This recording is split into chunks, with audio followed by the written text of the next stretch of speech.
25 ਮਿੰਟਾਂ 'ਚ 9 ਅੱਤਵਾਦੀ ਟਿਕਾਣੇ ਤਬਾਹ। 1:05 ਤੋਂ 1:30 ਵਜੇ ਤੱਕ ਚੱਲਿਆ ਆਪਰੇਸ਼ਨ। जम्मू कश्मीर च स्थिति नूं विगाड़न लई कीता सी पहलगाम हमला। विदेश सकत्तर ने ऑपरेशन सिंदूर दी दित्ती पूरी जानकारी। भारतीय फौज ने ऑपरेशन सिंदूर दी सफलता ते एक प्रेस कॉन्फ्रेंस की, जिस दे विच पाकिस्तान विरुद्ध कीते गए हवाई हमले बारे विस्तारपूर्वक जानकारी दित्ती गई। पहलगाम दे विच होए अतवादी हमले नूं विदेश सकत्तर विक्रम मिसरी ने बहुत ही वहशी अते जालम दस्सिया। उन्होंने कहा कि अतवादियों ने मासूम परिवारों के सामने गोलेबारी की, जो कि एक संवेदनशील अते जालम कार्रवाई सी। उन्होंने कहा कि यह हमला TRF द्वारा किया गया सी, जो कि लश्कर-ए-तोयबा नाल जुड़िया एक अतवादी समूह है। इस हमले तो बाद अतवादियों ने पाकिस्तानी अतवादियों नाल अपने संबंधों का खुलासा किया।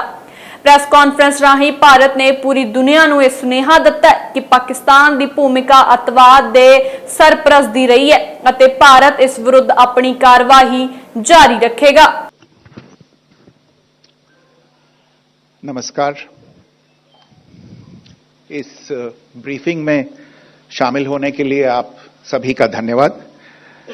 जैसा कि आप सभी जानते हैं, 22 अप्रैल 2025 को लश्कर-ए-तैयबा से संबंधित पाकिस्तानी और पाकिस्तान प्रशिक्षित आतंकवादियों ने भारत में जम्मू और कश्मीर के पहलगाम में भारतीय पर्यटकों पर बर्बरतापूर्ण हमला किया। 25 भारतीयों और एक नेपाली नागरिक को कायरतापूर्ण मौत के घाट उतार दिया गया।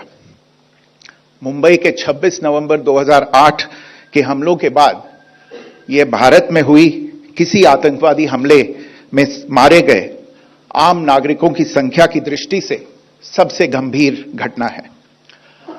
पहलगाम का हमला अत्यधिक बर्बरतापूर्ण था, जिसमें वहां मौजूद लोगों को करीब से और उनके परिवारों के सामने सिर पर गोली मारी गई।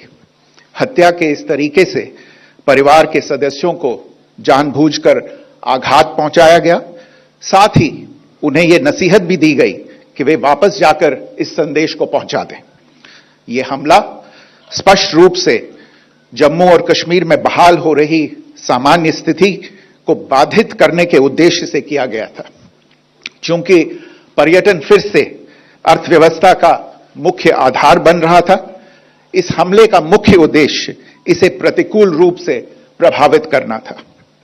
पिछले वर्ष आप सभी जानते हैं 2.25 करोड़ से अधिक पर्यटक कश्मीर आए थे। इस हमले का मुख्य उद्देश्य इसलिए संभवतः यह था कि इस संघ राज्य क्षेत्र में विकास और प्रगति को नुकसान पहुंचाकर इसे पिछड़ा बनाए रखा जाए और पाकिस्तान से लगातार होने वाले सीमा पार आतंकवाद के लिए उपजाऊ जमीन बनाने में सहायता की जाए। हमले का यह तरीका जम्मू और कश्मीर और शेष राष्ट्र दोनों में सांप्रदायिक दंगे भड़काने के उद्देश्य से भी प्रेरित था। इसका श्रेय सरकार और भारत के सभी नागरिकों को दिया जाना चाहिए कि इन प्रयासों को विफल कर दिया गया। एक समूह ने खुद को रेजिस्टेंस फ्रंट TRF कहते हुए इस हमले की जिम्मेदारी ली है। यह समूह संयुक्त राष्ट्र द्वारा प्रतिबंधित पाकिस्तानी आतंकवादी समूह लश्कर-ए-तैयबा से जुड़ा हुआ है। यह उल्लेखनीय है कि भारत ने मई और नवंबर 2024 में संयुक्त राष्ट्र की 1267 कमेटी की सैंक्शंस मॉनिटरिंग टीम को अर्धवार्षिक रिपोर्ट प्रस्तुत की थी, जिसमें TRF के बारे में साफ इनपुट दिए गए थे। इससे पाकिस्तान स्थित आतंकवादी समूहों के लिए कवर के रूप में TRF की भूमिका सामने आई थी। इससे पहले भी दिसंबर 2023 में भारत ने इस टीम को लश्कर-ए-तैयबा और जैश-ए-मोहम्मद के बारे में सूचित किया था, जो TRF जैसे छोटे आतंकवादी समूहों के माध्यम से अपनी गतिविधियों को संचालित कर रहे हैं। इस संबंध में 25 अप्रैल को UN सिक्योरिटी काउंसिल प्रेस वक्तव्य में TRF के संदर्भ को हटाने के लिए पाकिस्तान के दबाव पर भी ध्यान दिया जाना चाहिए। पहलगाम आतंकवादी हमले की जांच से पाकिस्तान के साथ आतंकवादियों के संपर्क उजागर हुए हैं। रेजिस्टेंस फ्रंट द्वारा किए गए दावे और लश्कर ए तैयबा से ज्ञात सोशल मीडिया हैंडल द्वारा इसको रीपोस्ट किया जाना इसकी पुष्टि करता है। चश्मदीद गवाहों और विभिन्न जांच एजेंसियों को उपलब्ध अन्य सूचनाओं के आधार पर हमलावरों की पहचान भी हुई है। हमारी इंटेलिजेंस ने इस टीम के योजनाकारों और उनके समर्थकों की जानकारी जुटाई है। इस हमले की रूपरेखा भारत में सीमा पार आतंकवाद को अंजाम देने के पाकिस्तान के लंबे ट्रैक रिकॉर्ड से भी जुड़ी हुई है, जिसके लिखित और स्पष्ट दस्तावेज उपलब्ध हैं। पाकिस्तान दुनिया भर में आतंकवादियों के लिए एक शरण स्थल के रूप में पहचान बना चुका है।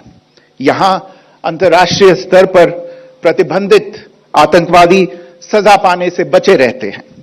इसके अलावा पाकिस्तान ने इस मुद्दे पर विश्व और फाइनेंशियल एक्शन टास्क फोर्स जैसे अंतर्राष्ट्रीय मंचों को जानबूझकर गुमराह करने के लिए भी जाना जाता है।